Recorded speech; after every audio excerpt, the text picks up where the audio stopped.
നിൻ്റെ കർത്താവേ, നിൻ്റെ വിശുദ്ധ പൗരോഹിത്യത്തെ മഹത്വപ്പെടുത്തണമേ. കർത്താവേ, സഭയിലുള്ള സാന്നിധ്യം ദൃഢമാക്കണമേ.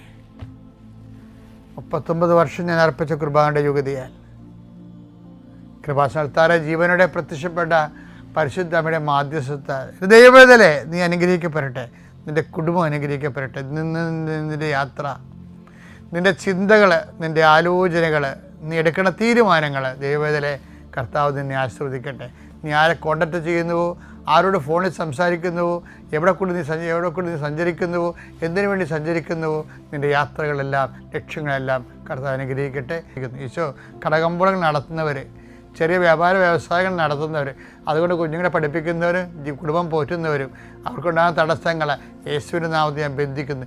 കർത്താവേ, ശിഷ്ടരോഗങ്ങൾ, മുഴ വരുന്ന രോഗങ്ങൾ, അതുപോലെ തന്നെ അരിമ്പാറ മുതൽ ചിരങ്ങ് മുതൽ ചൊറി വരെ ത്വക്കിലുണ്ടാകുന്ന രോഗങ്ങൾ കർത്താവിൻ്റെ വിശുദ്ധമായ രക്തത്താൽ കഴുകപ്പെടട്ടെ എന്ന് പ്രാർത്ഥിക്കുന്നു.